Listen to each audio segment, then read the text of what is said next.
Boy in the Striped Pajamas, Chapter 6, The Overpaid Maid. Some days later, Bruno was lying on the bed in his room, staring at the ceiling above his head.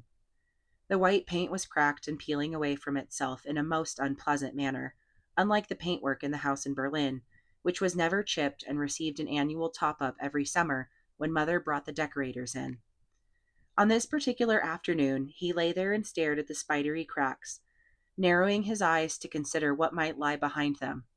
He imagined that there were insects living in the spaces between the paint and the ceiling itself, which were pushing it out, cracking it wide, opening it up, trying to create a gap so that they could squeeze through and look for a window where they might make their escape. Nothing, thought Bruno, not even the insects, would ever choose to stay out with. Everything here is horrible, he said out loud, even though there was no one present to hear him. But somehow it made him feel better to hear the words stated anyway. I hate this house. I hate my room. And I even hate the paintwork. I hate it all. Absolutely everything. Just as he finished speaking, Maria came through the door carrying an armful of his washed, dried, and ironed clothes. She hesitated for a moment when she saw him lying there, but then bowed her head a little and walked silently over towards the wardrobe. Hello, said Bruno, for although talking to a maid wasn't quite the same thing as having some friends to talk to, there was no one else around to have a conversation with, and it made much more sense than talking to himself. Gretel was nowhere to be found, and he had begun to worry that he would go mad with boredom. Master Bruno, said Maria quietly, separating his vests from his trousers and his underwear and putting them in different drawers and on different shelves. I expect you're as unhappy about this new arrangement as I am, said Bruno, and she turned to look at him with an expression that suggested she didn't understand what he meant. This, he explained, sitting up and looking around. Everything here. It's awful, isn't it? Don't you hate it too? Maria opened her mouth to say something and then closed it again just as quickly. She seemed to be considering her response carefully, selecting the right words, preparing to say them, and then thinking better of it and discarding them altogether. Bruno had known her for almost all his life. She had come to work for them when he was only 3 years old, and they had always got along quite well for the most part, but she had never shown any particular signs of life before. She just got on with her job, polishing the furniture, washing the clothes, helping with the shopping and the cooking, sometimes taking him to school and collecting him again, although that had been more common when Bruno was 8. When he turned 9, he decided he was old enough to make his way there and home alone. Don't you like it here then? She said finally. Like it? Replied Bruno with a slight laugh. Like it? He repeated, but louder this time. Of course I don't like it. It's awful. There's nothing to do. There's no one to talk to. Nobody to play with. You can't tell me that you're happy we've moved here, surely. I always enjoyed the garden at the house in Berlin, said Maria, answering an entirely different question. Sometimes, when it was a warm afternoon, I liked to sit out there in the sunshine and eat my lunch underneath the ivy tree by the pond. The flowers were very beautiful there. The scents, the way the bees hovered around them and never bothered you if you just left them alone. So you don't like it here then? Asked Bruno. You think it's as bad as I do? Maria frowned. It's not important, she said. What isn't? What I think. Well, of course it's important, said Bruno irritably, as if she was just being deliberately difficult. You're part of this family, aren't you? I'm not sure whether your father would agree with that, said Maria, allowing herself a smile because she was touched by what he had just said. Well, you've been brought here against your will, just like I have. If you ask me, we're all in the same boat, and it's leaking. For a moment, it seemed to Bruno as if Maria really was going to tell him what she was thinking. She laid the rest of his clothes down on the bed, and her hands clenched into fists, as if she was terribly angry about something. Her mouth opened, but froze there for a moment, as if she was scared of all the things she might say if she allowed herself to begin. Please tell me, Maria, said Bruno, because maybe if we all feel the same way, we can persuade Father to take us home again. She looked away from him for a few silent moments and shook her head sadly before turning back to face him. Your father knows what is for the best, she said. You must trust in that. But I'm not sure I do, said Bruno. I think he's made a terrible mistake. then it's a mistake we all have to live with. When I make mistakes, I get punished, insisted Bruno, irritated by the fact that the rules that always applied to children never seemed to apply to grown-ups at all, despite the fact they were the ones who enforced them. Stupid father, he added under his breath. Maria's eyes opened wide, and she took a step towards him, her hands covering her mouth for a moment in horror. She looked round to make sure that no one was listening to them, and had heard what Bruno had just said. You mustn't say that, she said. You must never say something like that about your father. I don't see why not, said Bruno. He was a little ashamed of himself for having said it, but the last thing he was going to do was sit back and receive a telling off when no one seemed to care about his opinions anyway. Because your father is a good man, said Maria, a very good man. He takes care of all of us. Bringing us all the way out here to the middle of nowhere, you mean? Is that taking care of us? There are many things your father has done, she said, many things of which you should be proud. If it wasn't for your father, where would I be now after all? Back in Berlin, I expect, said Bruno, working in a nice house, eating your lunch underneath the ivy and leaving the bees alone. You don't remember when I came to work for you, do you? She asked quietly, sitting down for a moment on the side of his bed, something she had never done before. How could you? You were only 3. Your father took me in and helped me when I needed him. He gave me a job, a home, food. You can't imagine what it's like to need food. You've never been hungry, have you? Bruno frowned.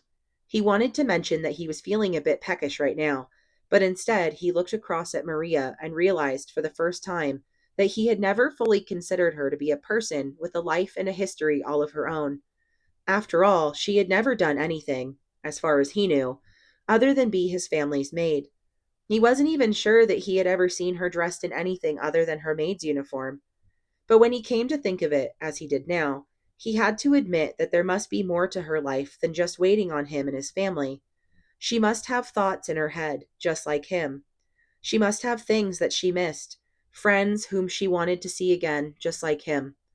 And she must have cried herself to sleep every night since she got here, just like boys far less grown up and brave than him. She was rather pretty too, he noticed, feeling a little funny inside as he did so. My mother knew your father when he was just a boy of your age, said Maria, after a few moments. She worked for your grandmother. She was a dresser for her when she toured Germany as a younger woman.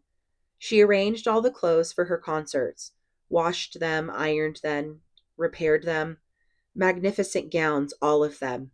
And the stitching, Bruno, like artwork, every design. You don't find dressmakers like that these days. She shook her head and smiled at the memory as Bruno listened patiently. She made sure that they were all laid out and ready whenever your grandmother arrived in her dressing room before a show. And after your grandmother retired, of course my mother stayed friendly with her and received a small pension. But times were hard then, and your father offered me a job, the first I had ever had. A few months later, my mother became very sick, and she needed a lot of hospital care, and your father arranged it all, even though he was not obliged to. He paid for it out of his own pocket because she had been a friend to his mother, and he took me into his household for the same reason. And when she died, he paid all the expenses for her funeral, too. So don't you ever call your father stupid, Bruno. Not around me. I won't allow it. Bruno bit his lip. He had hoped that Maria would take his side in the campaign to get away from Outwith, but he could see where her loyalties really lay.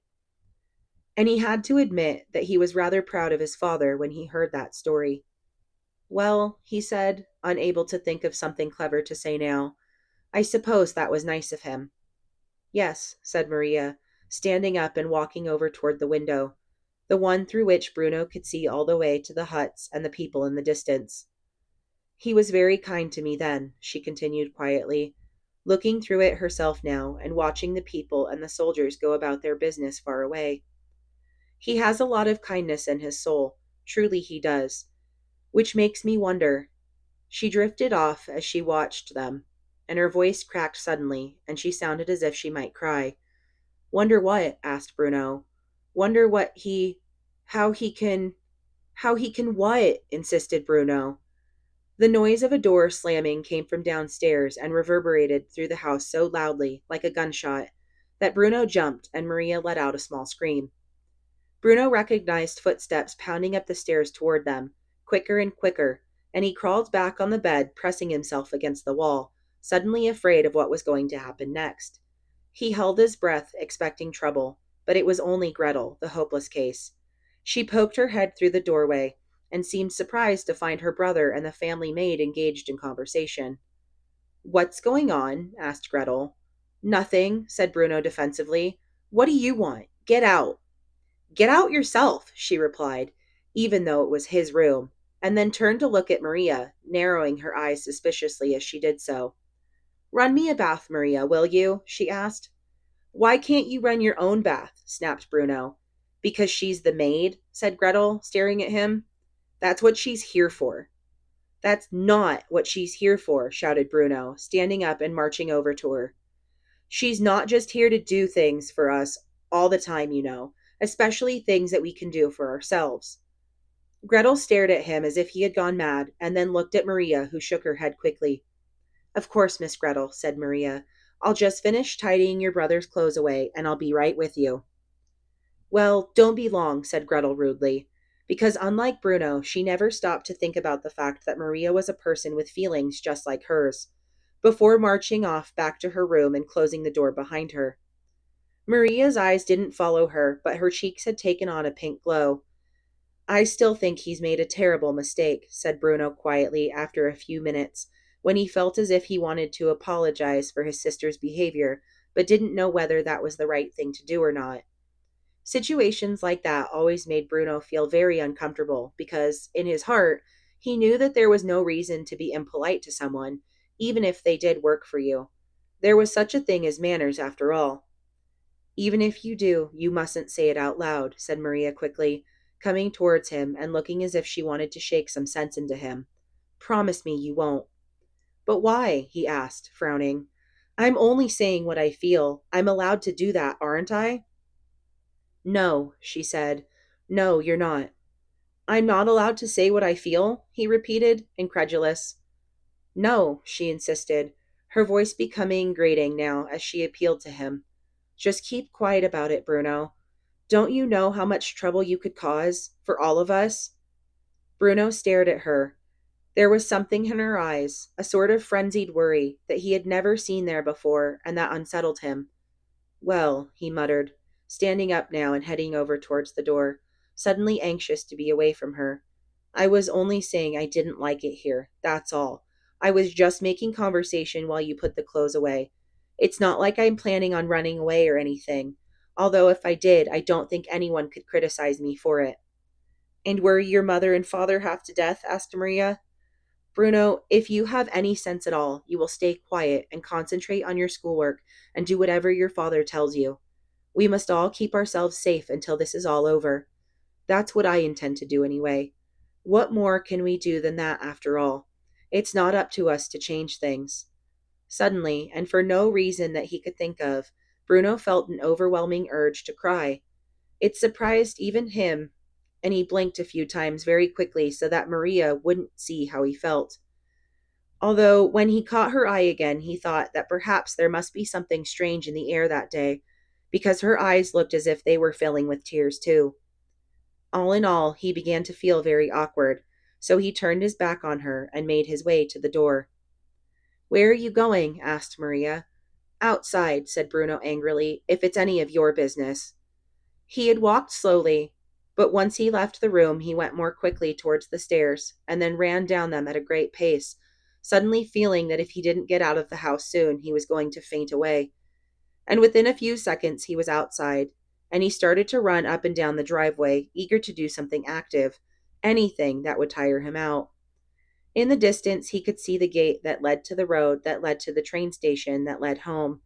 But the idea of going there, the idea of running away and being left on his own without anyone at all, was even more unpleasant to him than the idea of staying.